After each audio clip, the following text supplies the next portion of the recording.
તો hello guys, સ્વાગત છે તમારું ફન વિથ મયંકમાં। તો આજે હું તમને સુરતના એવા સ્થળ વિશે જણાવીશ જ્યાં બહુ બધો ઇતિહાસ છે। તો ચાલો આપણે મળીને રહસ્ય જાણીએ। આ બ્રિટિશ સિમેટ્રી કતારગામ પાસે જે પુલ છે ત્યાં નીચે આવેલી છે। કહેવામાં આવે છે કે 1613માં આની સ્થાપના કરવામાં આવી હતી બ્રિટિશ સિમેટ્રીની। દોસ્તો, જ્યારે તમે આ ભવ્ય ઇમારતો અને આ ગુંબજો અને સ્તંભોને પહેલી વાર જોશો તો તમને લાગશે કે આ કોઈ મુગલ રાજાનો મહેલ છે અથવા કોઈ મોટો કિલ્લો છે, પરંતુ તમે ખોટા છો। આ કોઈ મહેલ નથી, પરંતુ સુરતના કતારગામમાં આવેલું આશરે 300 વર્ષ જૂનું અંગ્રેજોનું કબ્રસ્તાન છે। એક એવું સ્થળ જ્યાં મૃત્યુ પછી પણ લાખો કરોડો ખર્ચીને આલિશાન મકબરા બનાવીને વિચિત્ર હરીફાઈ ચાલતી હતી।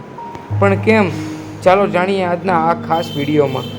હવે સવાલ એ થાય છે કે યુરોપમાં તો કબરો એકદમ સાદી અને પથ્થરની હોય છે, તો સુરતમાં આટલા મોટા તાજમહેલ જેવા મકબરા કેમ બનાવવામાં આવ્યા?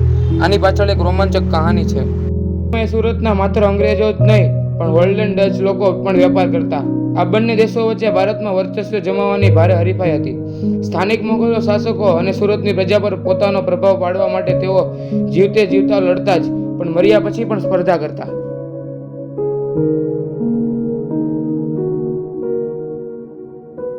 તમે જોઈ શકો છો, અહીંયા તો પથ્થરો પણ નામ લખવામાં આવતા હતા। તમને એમ થતું હશે કે આ બધું બનાવ્યું કોણે હશે? આ બધું બનાવવાવાળા આપણા સુરતના જ લોકો હતા। આ સ્થળ પર લોકો ખાલી મનોરંજન કરવા માટે જ નહીં, પણ અહીંયા ઘણું બધું જોવા અને શૂટિંગ પણ કરવા આવે છે। અહીંયા શૂટિંગનો કોઈ ચાર્જ નથી અને એન્ટ્રીનો કોઈ પણ ચાર્જ નથી, એટલે તમે અહીંયા જઈ શકો છો।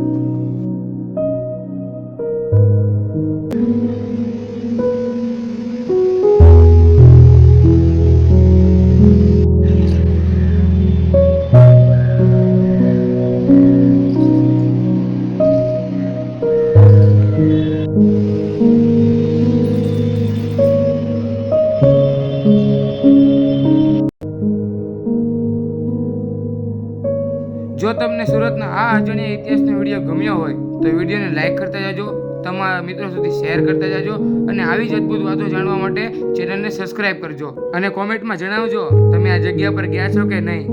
તો મળીએ બીજા વિડીયોમાં।